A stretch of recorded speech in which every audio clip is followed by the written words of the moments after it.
It's been a little bit. I'm glad to welcome her back because she always puts on a great show. So please put your hands together and give a warm welcome to Dr. Karemn Smith.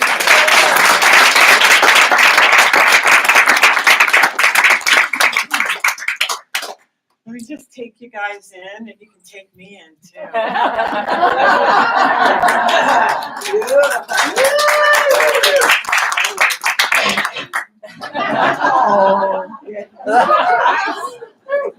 Woo! Life is good. Life is good. So it's been a minute. I mean, the last time I was here was September, and can you believe it's been that long? Yeah. So I have to fill you in. So the last time I spoke here, I was getting ready to go and speak in Charlottesville, Virginia with Marianne Williamson. Yes. So those of you who don't know who Marianne Williamson is, she is one of the spiritual teachers of our generation, like Deepak Chopra and so many others, Michael Beckwith. She really was the eye-opener for me because she wrote the book Return to Love back in the 90s. And it was one of the first spiritual self-help books that really kind of said, you know, we're loved, but we've forgotten who we are. And so Marianne Williamson was doing a church hopping kind of speaking engagement last year. And she was at the Center for Spiritual Living in Las Vegas. And the people called me. They said, you know, we noticed you hadn't bought a ticket to Marianne Williamson. Are you going to come see her? And I said to them, I'm not going to come see Marianne Williamson until I'm on the same ticket with her. And I'm speaking with her.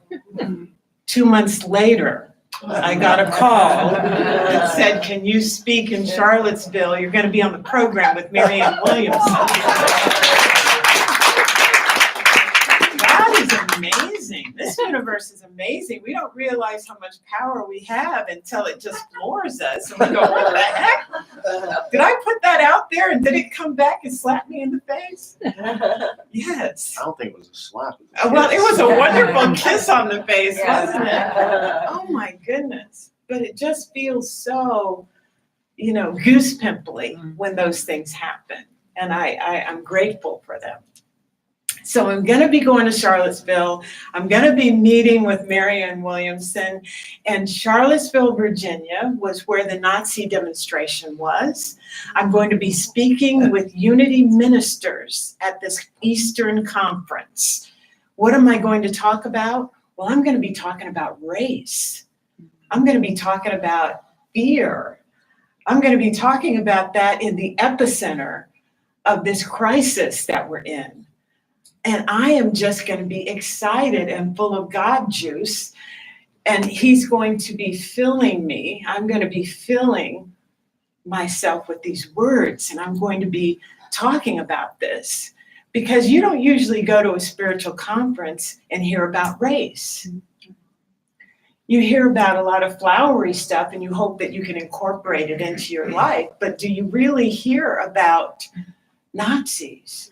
And you hear about the hook that is the U.S. when it comes to divisive measures and how we're so ripe for this. And people know that, and that's how they control us. Do we really talk about those things?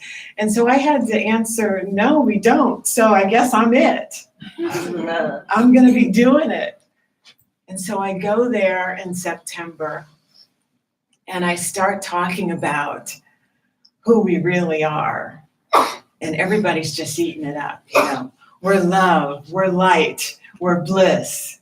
That was the first day. I was there for 4 days. Second day, I start talking about, but you have a lot of fear. You have a lot of prejudice. You have a lot of prejudgments and stereotypes of Black people, of Muslims, of women, of all of these things. And you, and I'm talking about ministers here, you villainize people. You say those are the good guys and those are the bad guys. And as soon as you do that, there's a hook. I got you. As soon as you polarize people and say, so-and-so in the White House is such an evil person, I got you. Because if you think that person is evil, there's something in you. Okay, this is where I lose people. Wait a minute, not me. I've been going to Center for Spiritual Living for 5 years, dang it. I know Ernest Holmes. There's something in you that is just like that. Now, the second day when I start talking about that, what I didn't know is that the third day, people were angry with me. Because as soon as you start revealing things and people have to go home and sit with something that's uncomfortable, they don't like the messenger. I was fine before you start talking. I was fine before you start showing me that, because then I had to look at my sister that I haven't talked with in 2 weeks because I'm angry with her. I have to look at that lie that I told the other day. It was a white lie. You see how we colorize even our lies. But, you know, it's not like the lies that are being told on the news and on the White House. It's not that. Why are you showing me this when that over there is so horribly wrong? And people don't want to look at themselves. And these are ministers I'm talking with. So the third day we had a break. And then the fourth day, I spoke again. And I talked about how do we look at ourselves with compassion? How do we look at the things that we do and that we've learned to do over time with compassion? A lot of these things that we have within us, they're not even ours. Our parents gave it to us. Our culture gave it to us. The structure, the way the structure is that we live in, gave it to us. And if we were okay and we survived, we don't look at the people that were really damaged by the system. And so by us not looking at it, we're culpable because there's something in us that said it was okay, as long as I'm okay, as long as I got by. Well, that didn't really harm me. We're doing good. And then we can't see another person that was damaged by it or put back by it or stopped by it. And so we need to look at ourselves with compassion, and we can't do that if we're looking at somebody else with the evil eye. Do you see that it's all a part of the package? That the same compassion we use to look at ourselves with a magnifying glass is the same compassion that we have to look at the world. And there's something else that happens when we start looking at ourselves and picking ourselves apart with compassion, not with anger, not with shame, and not even with guilt, but with compassion. We can't help but draw that to us from the outside world because we're matching the vibration of compassion. Now, this is deep, but not for you guys, because you've been coming to Center for Spiritual Living for 5 years or whatever. So you know that healing has to take place from the inside out. But here's the good news. This is our time. I don't know if you know this, but Marianne Williamson declared that she is running for president of the United States in 2020 on the Democratic ticket.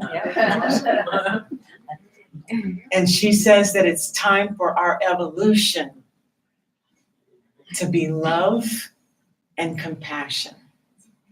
And somebody asked her, why don't you talk about the person in the White House? Why don't you talk about what he's doing? He says, this is about systems. And the systems within us that keep the system outside of us going. She's speaking our language. She's not villainizing somebody, because as soon as you get rid of one person, you'll replace it with another. As soon as you villainize him, okay, I'll put on my cape, I'll get rid of him, but then there'll be somebody else that'll crop up and I'll have to put on that cape again. But why can't I put on that cape and hand you the cape as well? Because what we're fighting is not people.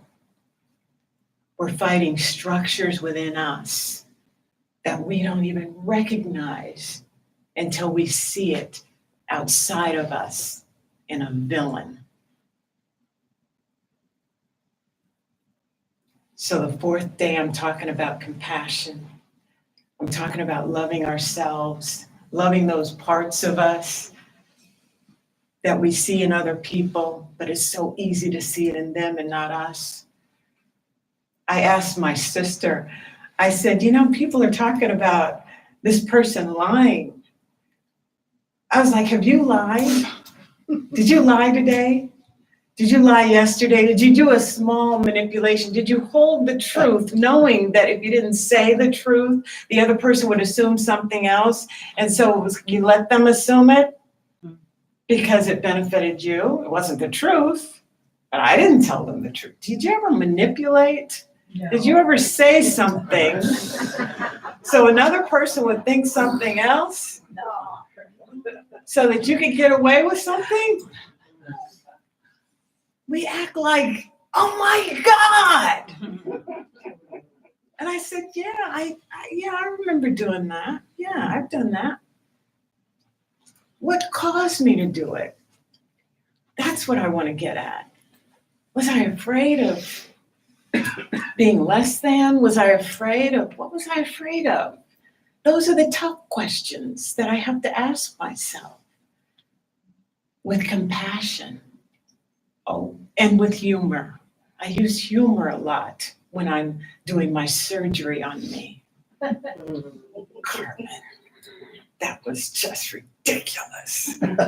What were you thinking?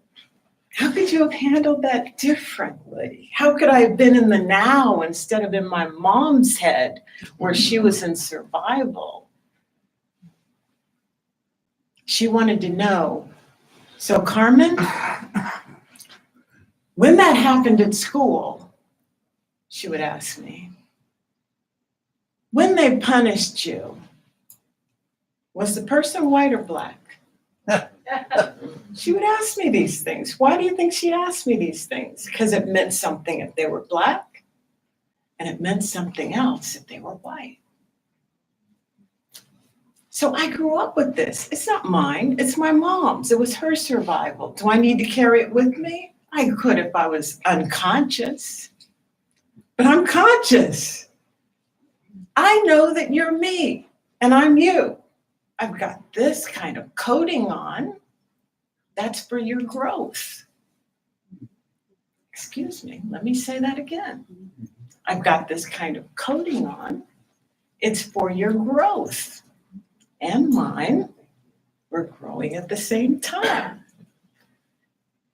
So if I want to carry my mom's stuff into this incarnation, surely I could. And you could carry yours too. But guess what you're going to get? More of the same. More of the same fear. More of the same conflict. More of the same control. And it takes you being uncomfortable and then going in, doing the surgery with humor and compassion. So on the fourth day, I had ministers coming up to me. Karmen, I was so angry with you at the second day. At the third day, I had a chance to kind of sit with it, but I was still avoiding you. But on the fourth day, I'm ready. I'm ready for the next level. Because we can play this game of spirituality forever. We have till infinity. I mean, there's no hurry. You can take your time. You can play that game, or you can be the God that you've been waiting to save you. You can be that second coming of Jesus, or you can wait for somebody else to be it. Good luck with that. It's stepping into your power. It's stepping into the compassion that you give yourself, and you see it. You begin to see it outside of yourself.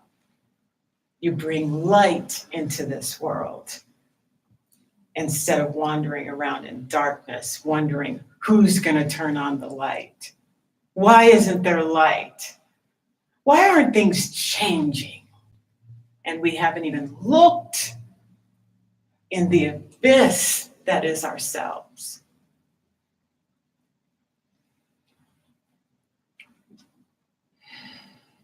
Let's take a deep breath. On the last day, I was just beaming because I was giving my talk about this is our time. This is our time because we get it. We are supposed to be the ones that get it, that get the light within us, and then we can project it onto the world. Instead of projecting our hatred and projecting our stuff, we project the light onto the world. And we are the people that we've been waiting for. But it takes us, and it takes us being uncomfortable. Oh, that's not me. Did that really come out of my mouth? Did I really think that when that person walked by? Did I really clutch my purse? Was that really me? Oh my gosh. Okay, it was me. Wow, where does that come from? It's those deep questions that we need to start asking rather than looking outside of ourselves and saying, oh my gosh, the governor of Virginia had blackface and everything. And that was in the yearbook since 1984. And I didn't really notice it because I've got so much stuff within me that was kind of normal. Now it's a big deal. Somebody needs to say, preach it. Amen. Amen. But doesn't it go back to what's within me? What have I got going on? What do I got? And I have to ask those questions of myself. Where did that come from? Came from my mom. Came from my dad. Came from the news at the time. It came from all those other stuff. But what comes from God? Love, compassion, being in the now, erasing the past, erasing the constructs.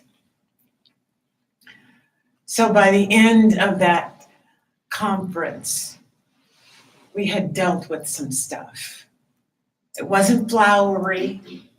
We had gone into the abyss, and I had gone in there with them. Because you need someone to show you that you're okay, you're loved, even though you have those thoughts. You're okay, you're precious. Let's go through this together.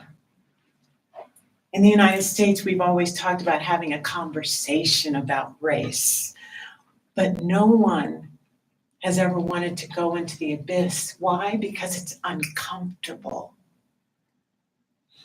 And if you go in there knowing that you're loved and you're held and you're coddled, it's so much better.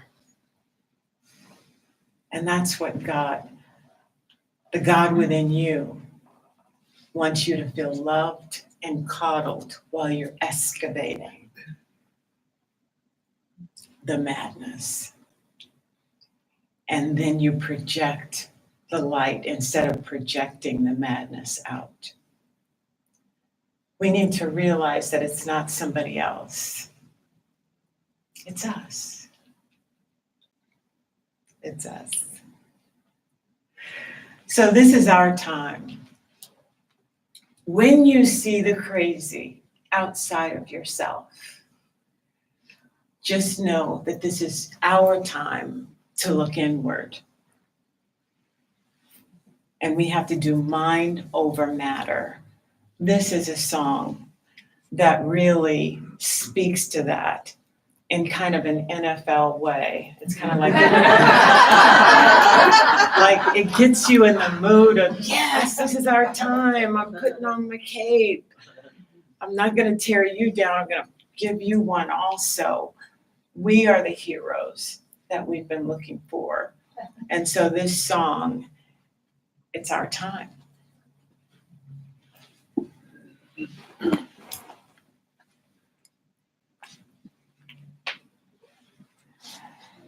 I take a breath, I'm not gonna lose. This is what I came here to do. I walk that wire and I take a step. Won't look down, got no regrets. Won't look down, got no regrets. I was made for this. I was made for this. Down in the world, thrown in the fire, built for the battle. I was made for this. I was made for this. I'm not doing this. Silence and doubters. I have the power. I was made for this.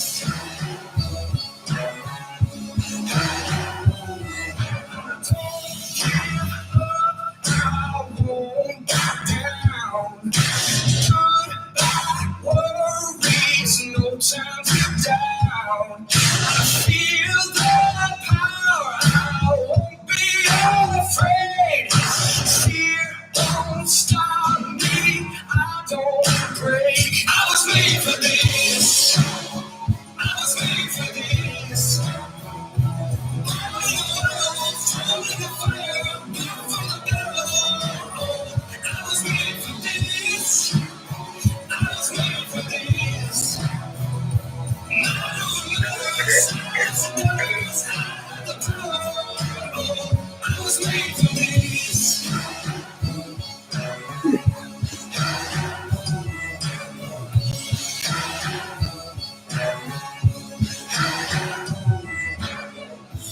I'm a soul on a wire, that's where I feel alive. Open up the skies. I'm a soul on a wire, that's where I feel alive. Open up the skies, I am free to fly. I was made for this. I was made for this.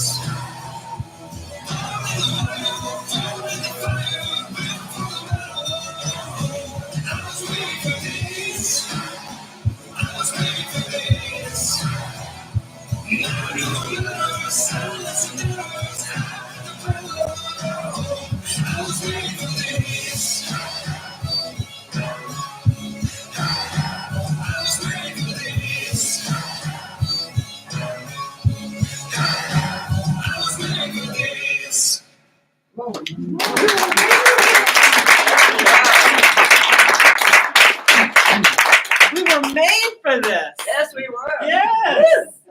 We were made to go through the evolutionary process of having those human thoughts and then transforming them into divinity, because we're divine. What holds us back from being all that we can be but our thoughts? Our crazy thoughts. And what are they? Just look outside of yourself. That's them. So we were made for this moment in time. One of the things Marianne Williamson stressed is that spiritual people, there's a time when we're going to be acting. We're going to be the front line. We're going to be on the front line. And she's calling people that have the knowledge that we do to be on the front line. Now, that's not unusual. There are many spiritual leaders like Gandhi, Martin Luther King. These people called people to be on the front line, and they called them from the church. Why is that? Because the power that we have is powerful. When you know who you are, you're powerful. They came from a non-violent, I'm not going to knock you in the head just because you knocked me in the head. If I knock you in the head, I'd be knocking me in the head. That's a weird way of saying that, isn't it? But you understand what I'm saying. Is that we know that if I am violent towards you, then I'm violent towards me. Let's take it a little deeper.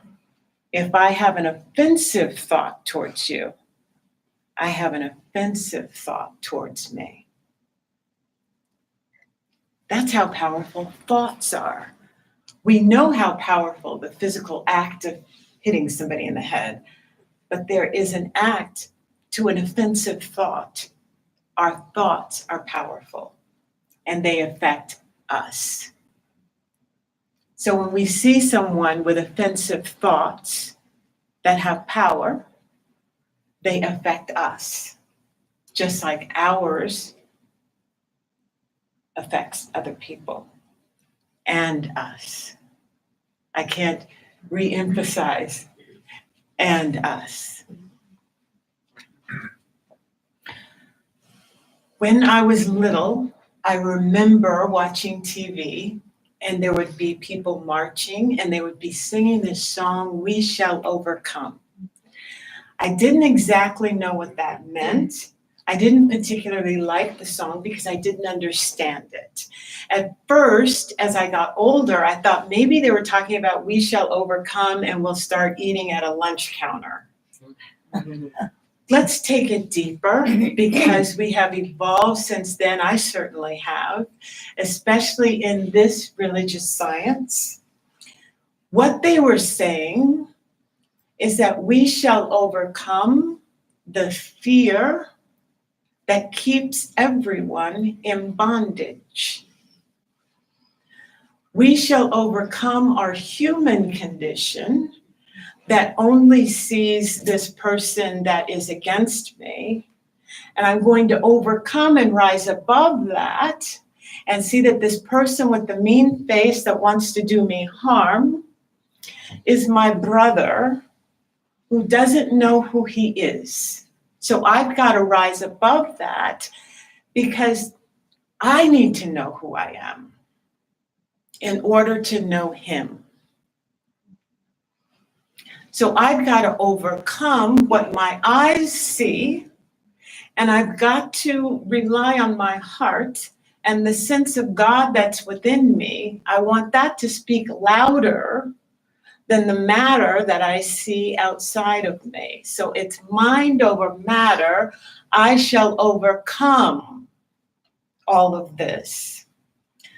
Not necessarily the material. I've got to transcend this into the spiritual realm where everything is love and compassion. I've got to overcome this hate that is coming towards me. I've got to go to a different realm.